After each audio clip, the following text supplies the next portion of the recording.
If I can accomplish in the next 20 or less minutes sharing with you some lessons from just one ayah of the Qur'an, I think I've done my job. This is an ayah that belongs to Surah Al-Hadid. How many ayat am I going to talk about? Just one. Belongs to Surah Al-Hadid, surah number 57 of the Qur'an, which is a Madani surah, which means that the predominant subject of the surah is addressing the Muslim community. There are surahs of the Qur'an that are Madani, in which predominantly the subject matter is addressing all of humanity, because it was an invitation to all of humanity. But then there are places in the Qur'an, especially in Madani Qur'an, where the Muslim community is the primary audience. They're the ones listening. So now, in this Madani surah, what Allah Azza wa Jal gives us is a summary of the things we run after in life. And He begins by saying, "I'lamu," you had better know. You had better know. It's a commandment from Allah for something for us to realize. But the things He says are really obvious. But perhaps there are things that we don't take into consideration when living out our lives. He says, "I'lamu annama al-hayatu dunya la'ib." Worldly life amounts to nothing more than play. I didn't understand this ayah properly enough until I became a father myself. As our children are growing up, there are needs and there are wants. We all know that. And our children, when they're born, all they have are needs. They need to drink their milk, they need to poop, they need to get some sleep, and the cycle begins again. But as they get a little bit bigger, a want comes into play. My child who's 6 months old, 9 months old, a year old, they really want to play. They want to be held, thrown up and down, tickled. They can't just sit there and eat food and go to sleep. They want to play peekaboo. They want to play. It's a desire naturally that comes into a child. I remember like a crazy incident that reminded me of this ayah. There's a place in America that every sister here knows about. It's almost a religious obligation on Muslim sisters to go once a week to Target, right? So I was fulfilling my religious obligation, taking my family to Target, and I was in charge of at that time, our first son, Walid, or Imad rather. I forget names all the time now. I just call him number 3. Number 4, sorry, 4, come here, So anyway, Imad was like 2 years old at the time. And boys, when you take them to the grocery store, they just want to knock everything over in the aisle because it's really entertaining for them to watch you pick it up and put it back. So I need to keep him busy. So I go to the toy section and there's this giant ball. Huge, it's bigger than him. So I take it out and I say, "You do this, son." So he takes the thing, he kicks it. And he goes over a little bit more and he kicks it. And he goes over a little, and he did tawaf of the entire Target this way. It was awesome. I didn't have to do anything. I just had to follow him around. And he's getting exhausted. He's sweating. The diaper is starting to smell suspicious. But and he kicks it one more time and he falls to the floor. He's just sitting on his bottom like this. And he's staring at the ball. And he's breathing heavy like, I'm coming. And he gets up and he goes and he's about to kick it again until my wife found out and she picked him up and she said, "What are you doing?" And he goes in her arms, passes out the second he gets in her arms. Because the most important thing to him at that point was what? Play. It's a phase we go through in life. But then a new problem is added to our lifestyle. Allah says, "I'lamu annama al-hayatu dunya la'ibun wa lahwun." And things that are pastimes. Lahu is actually used for things that aren't technically useful, but they are entertaining. They're entertaining and they get your mind off of work. That's called lahu technically. Our children get a little older and it's not just games. It's not just, peekaboo and, let's play tag or hide and seek. Now you want to add something more and we call that entertainment. Tell me a story, Abba. Hey, can I watch the show? Can I watch Sesame Street? We watch Sesame Street. It's okay, I have a fatwa. But anyway, so can I watch Sesame Street? Can we watch this? Can we watch that? Can you tell me a story? Now that's not playing. What is that? That's entertainment. It's the next phase. It's a new desire that's been added to the arsenal. And of course that entertainment and playing and entertainment combined together is now the new video game industry, right? There are stories and there are gameplay that are combined together. And of course the biggest consumers of those things are children. And of course the huge consumers within the Muslim community are children that are buying video games that are way above their age level. So NC-17 video game, your 8-year-old is coming to you and telling you, Mama, I really need to get Grand Theft Auto for Eid. And if you just get me this one video game, لَنَكُونَنَّ مِنَ الصَّالِحِينَ, we will be among the righteous if you just get this one game for me. I promise, I'll fast every day, etc., etc. So now there was games and there was entertainment. Allah adds a third dimension, wazinatun, and beautification, beauty itself. Tazyeen actually means beautification. Zina means beauty itself. Beauty itself becomes an obsession. You know what that means? That means puberty hits. That means you become a teenager. That means you start become really obsessed with how you look. When you were 10 years old, 9 years old, you didn't care if your shoes didn't match. You didn't care how you got dressed. You didn't care how anybody else dressed. But now that you're 13 years old, sister, you spend 45 minutes in front of a mirror fixing your hijab. And one side of your hijab is higher than the other. And you're slapping your head as hard as you can. And it's not going down. And your mother's knocking on the door saying, is everything okay? Yes, mom, it's okay. Etc. And then on the other side, you have guys, they can't grow facial hair, but they really think they can. So they're staring really hard in the mirror. It's coming, it's coming. Oh, I see one. Right? And then there's the guys that have the whole beard, but they want to make the perfect pencil. You see those things? It's a work of art. It's so fine. Work of engineering. And they'll spend a lot of time doing that. Even the guy that's like shaved his head and he's bald is checking himself out in the mirror, going like this. I've seen young men walk to the masjid. They're walking to the masjid for Jumu'ah and they stop and check themselves out in every car's reflection. It is so entertaining. Especially if you're sitting in the car and they don't know. It's really a lot of fun. But anyway, zina, beautification, it becomes an obsession. You want to look beautiful. You're attracted to others that are beautiful. You want to be in a beautiful looking car. You don't invite people to your house if you don't think it looks beautiful. If your dad drives one of these old busted Chevys or something, you ask him to drop you off 3 blocks before the high school. You would rather walk it rather than be seen in that thing, right? Because you're obsessed with beauty, with fashion, with clothes, with interior design. You start decorating your room at that age. You you want to get a car. You want to get a nice looking phone. You don't care if it's functioning well or not. You want a nice looking phone. And then you want a nice cover on it too. This is zina. It's an age you go through. And then this passes too. Because if you see, a point comes, you become college students, high school age passes, you're college students now. You'll notice college students look like homeless people a lot of times. Right? The hair's all over the place. They don't brush their teeth. They show up to class just sitting there in t-shirt and pajamas or whatever. They just roll out of bed and go to class. They don't care. All they care about is graduating. Really serious students. All they care about is the GPA, and the internship or whatever else, right? And why do they care about that? Because a new desire has now taken place. And I'm not saying that the previous desires disappear. What were the previous desires in order? Can you tell me? What was number 1? Playing. What was number 2? Entertainment. What was number 3? Beauty. Here's number 4. Showing off to each other. وَتَفَاخُرٌ بَيْنَكُمْ. You want to be able to tell someone you mean something. So somebody comes over to you and they're asking you for directions to the convention and you're like, yeah, and I study at NYU. I just need to know where the convention center is. Med school, actually. Nobody cares.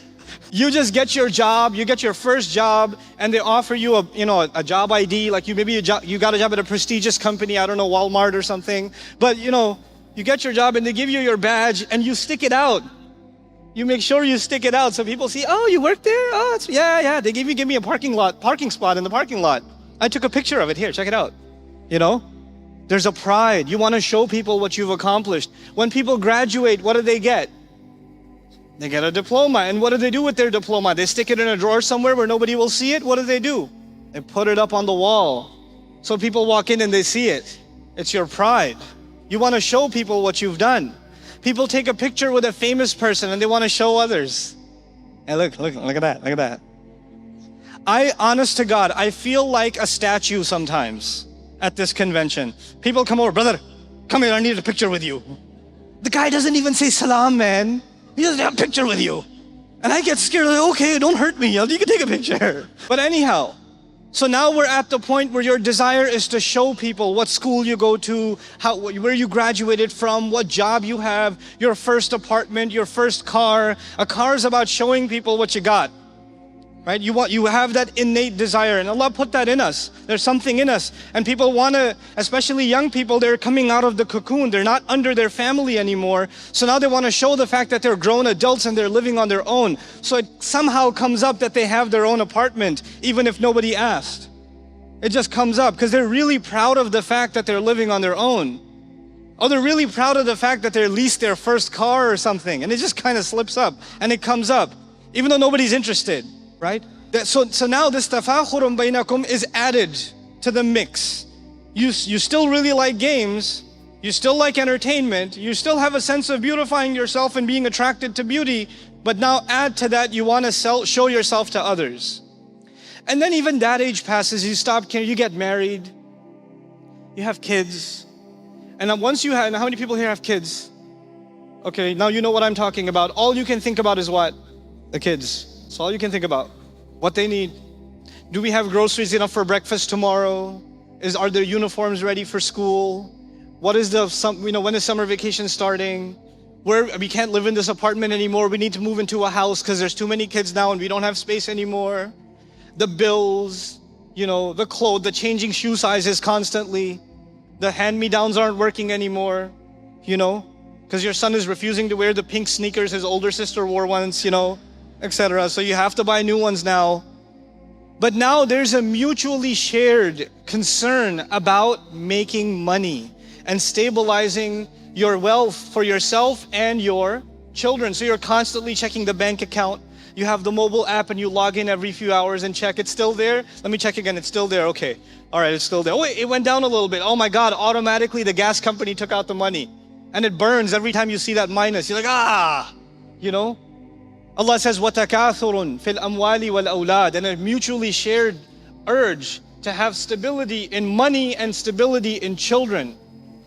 Now, so far, and by the way, as you get to that age, when you worry about money so much and a house and savings and retirement account and all this other, or college savings for your kids, young people that are still in the earlier stages of desire. Earlier stages are what? Playing, entertainment. You talk to them about savings, they're like, I don't care about savings. What are you talking about? I'll never be like my parents. I don't care about a house. I don't care about this or that. And talk to me in 20 years. You will go through the same cycle that so many thousands and millions before you have gone. Generation after generation after generation. Allah summarizes the things we run after that we think will make us happy. That we think will make us happy. Here's all of it. A child thinks they'll be happy when they play. A little older when they get entertained. A little older when they feel beautiful and they get something beautiful and around them things are beautiful. A little older when they can show off that they've accomplished something. And a little older when they feel like they have financial stability. People around the world, doesn't matter what religion they have, when they buy a house, they look back and they say, I've accomplished something. And if they haven't bought a house, you ask them, what do you want? Man, I wish I owned a property. I wish they drive by, they live in an apartment, they're driving by a nice house, even a small house, and their eyes can't help but go. And the mind wonders, man, if I had a place like that, that'd be nice. That'd be pretty nice. You can't help yourself but go to real estate websites and check out houses. You're thinking about moving to another city, you've got 3-4 years before you can even move, but you're already looking at houses and pictures. And you're calling the wife and saying, hey, look at this one, look at the bedrooms in this one. Wow, look at the outside of this one. And you can't help yourself. You're in that, this is something Allah put inside you. Now this is half the ayah, which is good because I reached half my time. This is half the ayah. In this half, Allah just describes what are the things you and I are running after that we share. In the second half, Allah compares it to something. And I hope you can pay close attention. I know the sound system's got a lot of echo. I hope you can pay attention to the second part, because this is where the guidance is from Allah Azza wa Jal on these pursuits of happiness.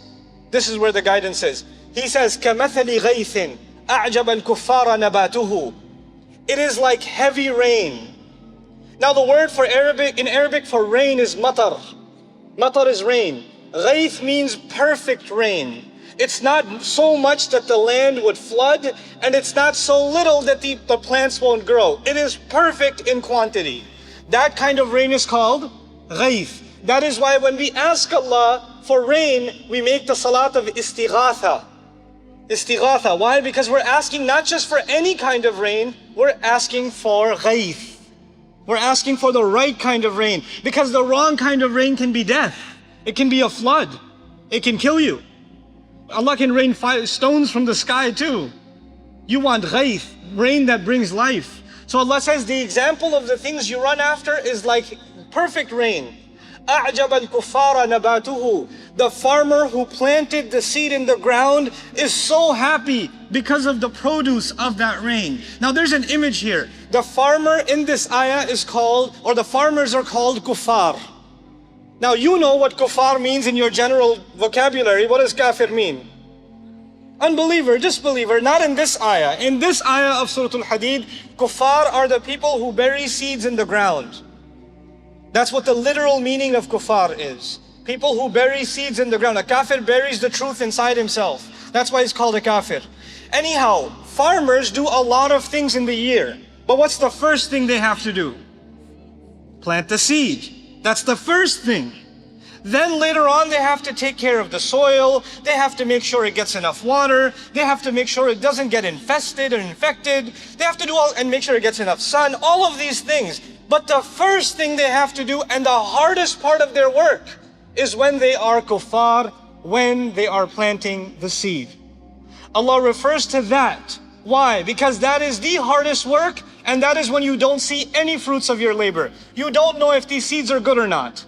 You don't know if the insects will come and eat everything or not. You don't even know if it's going to rain or not. You don't know anything. And unlike you and me, I refer to this all the time. If you have a job, you get a paycheck twice a week. Or maybe twice a month, right? Twice a month you get a paycheck. Or maybe weekly. How many times does a farmer get paid? Once a year. Once in an entire year. He has to work the entire year, and then he gets the fruits of his labor? Maybe. Maybe. He has to work for sure, he may or may not get. Now the guy goes to sleep after stressful weeks and weeks of planting seeds in the ground. And he goes to sleep and he wakes up one day and he looks out his window and it's perfect rain. Is he happy? He's happy, huh? And he starts seeing in a field of brown, he starts seeing little dots of green. They're not full-grown plants yet. When the farm matures, the stalks are so high, they're taller than him. But right now, it's just little tiny dots of green. But even that is making him super happy. He's super happy. Then Allah says, ثُمَّ يَهِيجُ. Then that plant matures. When it matures, I told you it's even taller than him. Now when a plant matures, what is the next logical step for a farmer? I know you guys aren't farmers. Maybe some of you are, I don't know. Any people from Ohio in the house? I don't know. What do? When the plant reaches maturity, you crop, you harvest, you cut. That's what you're supposed to do. But the ayah is very strange. Allah does not say that He yahsud, that He cuts it. He actually says, فَتَرَاهُ مُصْفَرًّا. You will watch it turn yellow. You will watch it turn yellow. Now this is important to understand. Any farmer who is not insane will never let his farm turn yellow. He will still cut it when it is green, when it's still fresh. When it's yellow, it's already dead. It's already on its way to death. And He says, ثُمَّ يَكُونُ حُطَامًا. Then it will turn into hutam. Hutam means things that are crusty on the ground, that you pay no attention to, that you walk by and you step on them and it makes a crunchy sound, and you don't even realize you've stepped on anything worth anything. Like dried up leaves. If you step on a dried up leaf, you don't think twice about it. You don't go, oh, I'm sorry. You don't do that. Because you don't care. It's just, meaningless crust. That's all it is. Hutam is literally things that are stepped on without any consideration. Allah says in this example, this is the example for you and me to understand our life. I haven't explained the example yet. I've only walked you through its pieces. What was the first desire? Play. Before a child gets to play, you took your child to Toys R Us. Bad idea, but you took him. You took him to Toys R Us. His eyes are looking at that toy on the shelf. He's in the cart, but his eyes are glazed. And when you change the aisle, his head turns and his arm moves out. And he's already imagining the moment when he's what? He's holding this thing and he's playing with it and he's smashing his face into it and all kinds of fun things. He's already played it all out in his head. And he begs you, Mama, that one, that one. And so you grab Captain America and you put him in the cart. And you go to the aisle and you buy him Captain America. But you tell him, don't take it out until we get to the house. Now he's got the bag in his hand. And he's sitting in the back car seat. He's just looking in the back, looking in the back. He takes it out. Mama, can I open it? No, I said no. And now he's in anticipation. Oh my God, I can't wait till, oh, it's gonna be awesome. You have to make a video of your child holding a toy that they haven't opened yet. And make sure you make it last. Because that is the happiest few minutes your child will have with that toy. It is like that farmer who is so nervous. Is it gonna rain? Is it gonna rain? Is it gonna rain? When it rains, he's super happy. He hasn't even seen the farm crop yet. He hasn't seen it mature yet, but he's still happy. He's like, I can't wait. This is gonna be awesome. I'm gonna get paid. He's already thinking about where he's gonna spend the money, everything. So this kid is excited. And then finally he opens the toy. And he plays with it for about a total, I'll give you 3 hours. Give or take 3 hours. Where do you find the toy after that? Under the bed. Where's your toy? I don't know. You never got me Iron Man. I only got Captain America. I never got Iron Man. I wanted Iron Man. In a matter of minutes, this thing that was such an object of my child's desire is now worthless. What did Allah describe as worthless? The farm. It was such a big deal to you. And when you got it, you didn't reap its benefits. It just became worthless to you. Your child asked you for Grand Theft Auto. He was crying. He was making Qiyamul Layl. He went to the masjid on the 27th night. Ya Allah, this game, I need it. I promise I'll finish it within a week. I'll beat all of it, I promise. And he got it, and he beat it. And then you wake up one day and it's under your feet in the kitchen.